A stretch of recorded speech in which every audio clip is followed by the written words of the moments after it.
ကပ္ပအတန်မာဆုံးလူသားတွေပဲဖြစ်ပါတယ်။သူတို့ရဲ့ခွန်အားကတော့တာမန်လူတွေနဲ့မရှင်နိုင်လောက်တဲ့အဆင့်ပါပဲ။ဒီမှာတော့ရေဘူးတွေကိုမှုတ်ပြီးဖောက်ပစ်တာတော့မှသူဟာသူ့ရဲ့အသက်ရှူအားတစ်ခုတည်းနဲ့အသုံးပြုသွားတာပါ။ဒါကတော့ထွေထွေခွန်အားကြီးမားခြင်းကိုသက်သေပြနေတဲ့ဗီဒီယိုတစ်ခုပါပဲ။ဒီလူတန်တယောက်ကတော့သူ့ရဲ့ထူးခြားတဲ့ level ခွန်အားနဲ့အတူတန်လက်တီးနဲ့ steel ချစ်တစ်လုံးတို့ကိုလည်းပြသခဲ့ပါတယ်။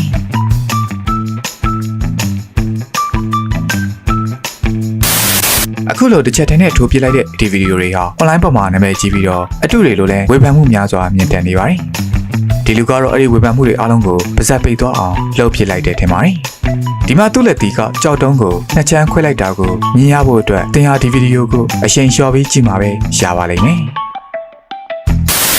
အုံးသီးတွေကခွဲရခက်တဲ့နေရာမှာအရန်နာမည်ကြီးပါတယ်။ဒါကြောင့်လည်းကျွန်တော်တို့ဟာအုံးသီးခွဲဖို့အတွက်ကိရိယာမျိုးမျိုးကိုသုံးရတာဖြစ်ပါတယ်။ဒါပေမဲ့ Apache Dominus ကတော့သူ့ရဲ့တမျိုးကြနေတိုင်းပဲအုံးသီးတွေကိုအခုလိုလက်နဲ့ခွဲရတာကိုနှစ်သက်တဲ့ပုံပေါ်ပါတယ်။တင်ဟာအများတန်းလိုဂျင်မာအကစားပစ္စည်းတွေကိုတလွဲနည်းနဲ့အသုံးပြုနေတဲ့သူတွေကိုအခုလိုမြင်မှုမှာပါ။ပုံစံအလွဲအနေအထားအလွဲဒီခါလေးဆိုသူတို့ဘာလုပ်နေမှန်းတော့သူတို့သိမှာမဟုတ်ပါဘူး။ဒါပေမဲ့ဒီပုဂ္ဂိုလ်ကတော့အရန်တန်မာလွန်းတဲ့အတွက်သူဘာပဲလုပ်လို့ဂျင်ကဘယ်သူမှသူ့ကိုဘာမှပြောရဲကြမှာမဟုတ်ပါဘူး။တင်ဟာသူတို့ခမားရှိကိုခေါ်လာသမျှပြန်ဘက်တိုင်းကိုနိုင်အောင်လက်မောင်းလှဲနိုင်နေဆိုရင်တော့သူတို့ရဲ့နောက်ထပ်ပန်းနိုင်ကတော့အခုလိုကားတစ်စီးနဲ့လက်မောင်းလှဲဖို့ပဲဖြစ်ပါလိမ့်မယ်။ဟုတ်ပါတယ်။ကားရီမှာတော့လက်မောင်းမရှိပါဘူး။ဒါပေမဲ့ရှိကနေကျိုးနဲ့အခုလိုဆွဲထားလိုက်ရုံနဲ့လုံလောက်နေပါပြီ။ဒါကိုကြည့်လိုက်ရင်တော့ဒီလူဟာကဘာကျုံနဲ့ရန်ညိုးရှိထားသလိုပါပဲ။ဒါပေမဲ့သူကကဘာမြေကိုမုံလို့မြေကြီးကိုထိုးနေတာတော့မဟုတ်ပါဘူး။သူဟာတကယ်တော့အံ့ဩစရာကောင်းလောက်အောင်ခက်ခဲတဲ့လေ့ကျင့်ခန်းတစ်ခုကိုလှုပ်ဆောင်နေတာပါ။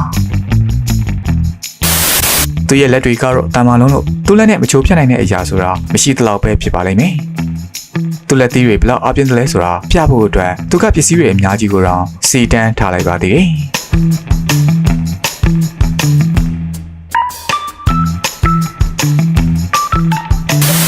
အတမဆုံးဖိုက်တာတွေဟာခေါင်းကိုအရင်သုံးပါတယ်။ဒါကြောင့်လည်းဒီရှောင်းလင်းဖုံးတော်ကြီးကကွန်ကရစ်ပြားနှစ်ပြားကိုခေါင်းပေါ်တင်ပြီးတူနဲ့ထူတာကိုတစ်ချက်လေးတောင်မှမတွန့်သွားတာဖြစ်ပါလိမ့်မယ်။တင်သာသူနဲ့တစ်ချက်လောက်ခေါင်းချင်းတိုက်မိရင်တော့ဂျယ်ရီလာတွေမြင်သွားရပါလိမ့်မယ်။ဒီမှာဂျယ်ရီကသူ့သားချောင်းကိုသူ့ခေါင်းနဲ့ရိုက်ချိုးလိုက်တာကိုကြည့်ပြီးတော့ကျွန်တော်ကတော့ဘယ်ဟာကပူတန်မာရဲဆိုတာတော့မပြောတတ်တော့ပါဘူး။ဒီနေ့ပိုင်းတွေအတွင်းမှာ Mr. T တယောက်ဘယ်ရောက်နေသလဲဆိုတာကိုသင်သိချင်နေတယ်ဆိုရင်အခုသူ့အချိန်ရောက်လာပြီဆိုတာသိလိုက်ပါတော့။အုံးသီးခွာတာကိုသူကဒီမှာအလွယ်ကလေးလှုပ်သွားတာဟာလုံးဝအံ့အားသင့်စရာပါပဲ။အသီးတွေထဲမှာဒွေရင်သီးကထူကြပြီးခွဲရလဲခက်တဲ့အသီးထဲမှာပါပါတယ်။ဒါပေမဲ့ဒီလိုအတွက်တော့ဒွေရင်သီးလည်းအလုံးမဖြစ်ပါဘူး။ဒီမှာသူတစ်ချက်ထိုးလိုက်တာနဲ့ဒီလိုစူးမြတဲ့အသီးလည်းနှစ်ချမ်းခွဲသွားရပါတယ်။ဒီရောက်နဲ့အတူလေ့ကျင့်ရတယ်ဆိုတာအရန်ကောင်းပါတယ်။ဂျင်လာစင်ကြီးကိုချွေထားပြီးချင်းချင်းကိုလေ့ကျင့်ရေးကိရိယာအဖြစ်သုံးနေကြတဲ့ဒီကလူတွေဟာအရန်ညံကောင်းပုံရပါတယ်။ဒီမှာတော့နှစ်ယောက်လုံးတွက်တာခက်ခဲမယ်လို့ထင်ရပေမဲ့အပေါ်ကလူကတော့ဟိုခက်ခဲမဲ့ပုံပါပဲ။နည်းနည်းလောက်ကြိုးစားလိုက်ရုံနဲ့လူတိုင်းဟာဥပပတစ်ချက်ကိုထက်ဝက်ကြိုးသွားအောင်ထိုးနိုင်မှာပါ။ဒါပေမဲ့တင်မှာနေရာချင်းချင်းလေးပဲရှိတယ်ဆိုရင်တော့ဒါခက်ခဲမယ်ထင်ပါတယ်။သူကတော့လက်သီးဖြတ်ခနဲ့တစ်ချက်ထိုးလိုက်တာနဲ့၄ချက်လောက်ကွဲသွားအောင်လုပ်နိုင်ခဲ့ပါတယ်။ Bench present ဟာမနစ်ကခစ်စားခဲ့တဲ့ကိစ္စဖြစ်ပါတယ်။ဒီက karate ဆရာဆက်ချက်ကတော့လူကောင်သေးတဲ့တပည့်တယောက်ကိုမှာခဲ့ပြီး internet ပေါ်ကလူတိုင်းကလည်းဒါကိုသဘောကျနေခဲ့ကြပါတယ်။ကမ္ဘာစံတော်ချိန်မှတ်တမ်းတွေနဲ့ပတ်သက်လာရင်တော့စံတော်ချိန်မှတ်တမ်းစာအုပ်မှာတက်နာမည်ကြံခဲ့ဖို့ဘယ်လိုအရာမျိုးကိုမဆိုပြုလုပ်နိုင်ပါတယ်။ဒါပေမဲ့ဒီမျိုးသမီးကတော့အဲ့ဒီချက်ကိုဒီမှာထူးထူးဆန်းဆန်းသက်သေပြလိုက်တာပါပဲ။ဒါပေမဲ့ဒါကနည်းနည်းတော့အထင်ကြီးစရာကောင်းပါတယ်။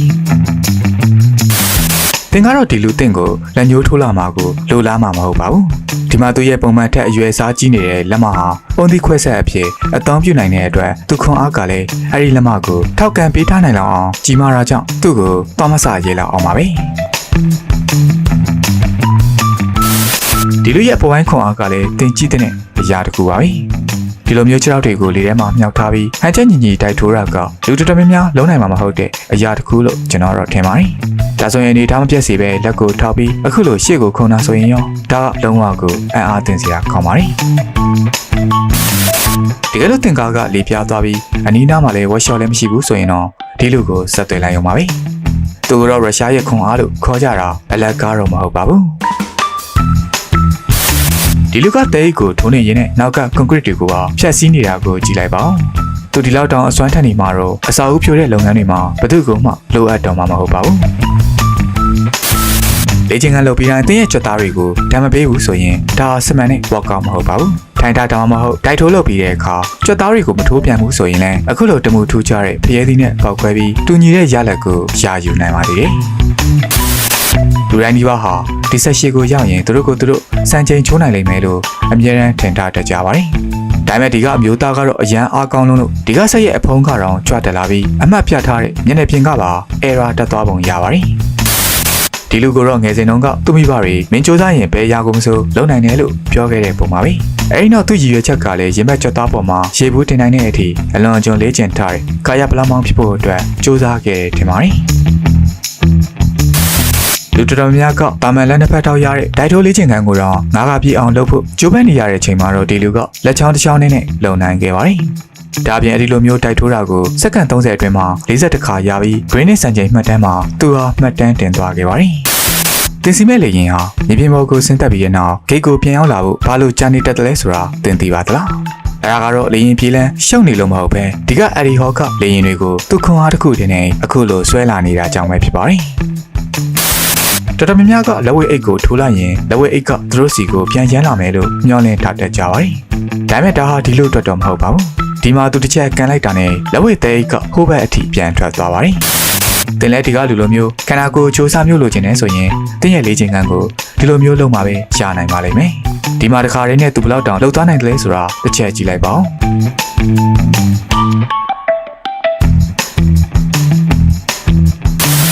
ဟောလုံးဝပွဲတော်ပြီးသွားရင်ဖျုံသီးတွေဘယ်ရောက်သွားလဲဆိုတာသင်သိပါသလားအဲ့ဒီဖျုံသီးတွေဟာဒီလူရဲ့အိမ်ကိုရောက်သွားပြီးသူကလည်းပြန်လဲအသုံးပြုဖို့အတွက်အခုလိုလက်နယ်ကြီးခွဲပြင်နေတာဖြစ်ပါတယ်တင်လှုပ်ရှုံနေတဲ့အချိန်မျိုးတွေမှာအိမ်လှုပ်တာနဲ့လေ့ကျင့်ခန်းလှုပ်တာကြားထဲမှာရွေးချယ်ရတတ်တဲ့အချိန်တွေရှိတတ်ပါတယ်ဒါပေမဲ့ဂျွန်ခေါကတော့အလေးမှတာနဲ့အခုလိုမျက်ရည်တာကိုတပြိုင်တည်းလုပ်နိုင်မဲ့အခုလိုနီလန်းကိုရှာတွေ့သွားခဲ့ပါတယ်ဒီဗီဒီယိုကိုပေးတိုက်လှည့်ကြည့်မယ်ဆိုရင်တော့ဒီလူကတန်တန်ကိုပကုံးပေါ်ထမ်းသွားနေတယ်လို့ထင်ရမှာပါတကယ်တမ်းကတော့အဲ့ဒီထက်ပိုအံ့ဩစရာကောင်းပါတယ်ဒီလိုမျိုးတက်နိုင်ဖို့အတွက်လိုအပ်တဲ့ဒီလူရဲ့ခန္ဓာကိုယ်အပေါ်ပိုင်းခွန်အားကတော့တကယ်ကိုယူလောက်စရာပါပဲ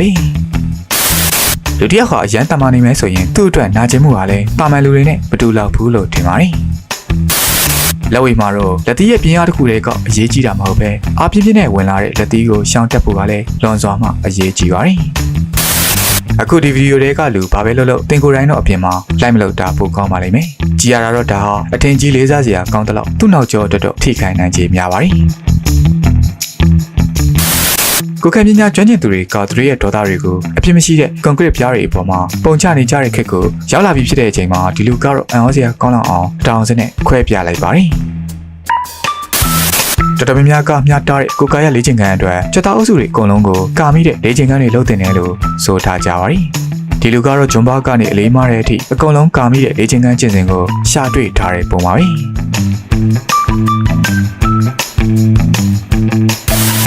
Francis Ngannou ကိုအကြမ်းတမ်းဆုံး UFC အားကစားသမားတစ်ယောက်လို့ခေါ်ကြတာကအကြောင်းရင်းရှိပါတယ်။ဘာကြောင့်လဲဆိုတော့ Francis ကိုနာကျင်အောင်မလုပ်နိုင်ခင်တစ်ဖက်လူကမော်ပြီးတေသွားမှာဖြစ်တဲ့အတွက်ကြောင့်ပါပဲ။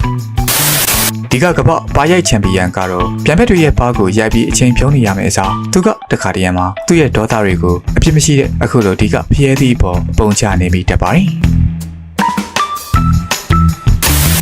ဒီကလေးကတော့သူ့တငယ်ချင်းတွေရဲ့အကူအညီနဲ့15ပေကျော်တဲ့အမြင့်ကအပြစ်မှတ်ကိုအခုလိုထိအောင်ကန်နိုင်ခဲ့ပါတယ်ဒီမှာသူ့ရဲ့အမြင့်ကန်နိုင်စွမ်းရည်ကတော့ဘယ်ရာကားမှမဖုံးကွယ်နိုင်တော့ပါဘူးဒီလူအလေးတုံးကိုကောက်မလိုက်တုံးကသူဟာအဲ့ဒီနေရာမှာရင်တခါလေးကောက်มาပြီးအခုလိုနောက်ကျုံ3ဘက်လောက်ထိုးပစ်လိုက်မယ်ဆိုတာသင်ထင်ထားမှာတော့မဟုတ်ပါဘူးသူဟာသူ့ရဲ့ခွန်အားကိုထုတ်ကြွဖို့အတွက်ဘယ်ပစ္စည်းကိုမဆိုအသုံးပြုဖို့အခက်အခဲရှိတော့မှာမဟုတ်ပါဘူး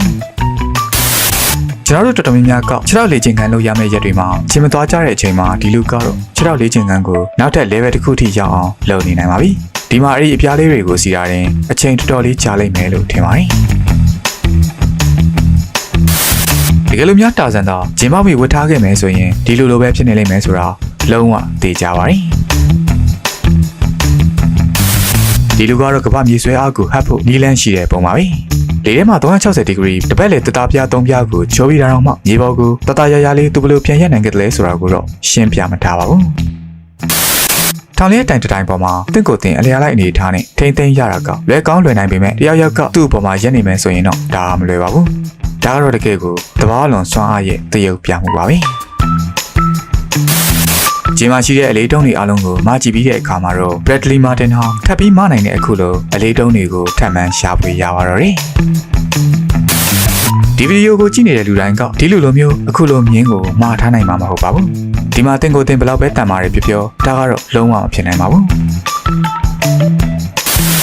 အန်ဒရီစတောင်းကတော့သူ့ရဲ့ခန္ဓာကိုယ်လေပိုင်းအားနဲ့အပေါ်ပိုင်းတည်ငြိမ်မှုအတွက်အချိန်တော်ကြာလေ့ကျင့်ခဲ့တဲ့သူတစ်ယောက်ဖြစ်ပါတယ်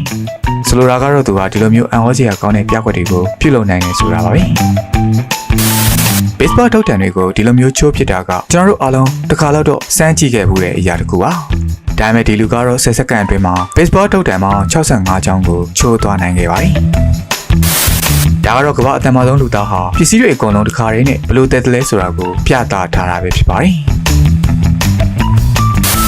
ဟုတ်ကဲ့ပါခင်ဗျာ။ကျွန်တော်ဒီနေ့တင်ဆက်ပေးသွားခဲ့တဲ့ကမ္ဘာအတန်မာဆုံးလူသားတွေအကြောင်းစူးစီးပေးထားတဲ့ဗီဒီယိုတိုလေးတွေကိုပရိသတ်များအားလုံးပဲနှစ်သက်ကြမယ်လို့ထင်ပါတယ်။အခုလိုမျိုး internet ပေါ်ကဗီဒီယိုတွေကိုကြည့်ရှုရတာစိတ်ဝင်စားရဆိုရင်တော့ကျွန်တော်ရဲ့ channel လေးကို subscribe လုပ်ပေးသွားကြပါဦးခင်ဗျာ။အဆုံးထိကြည့်ရှုပေးကြတဲ့ပရိသတ်များအားလုံးကိုကျေးဇူးအထူးတင်ရှိပါရခင်ဗျာ။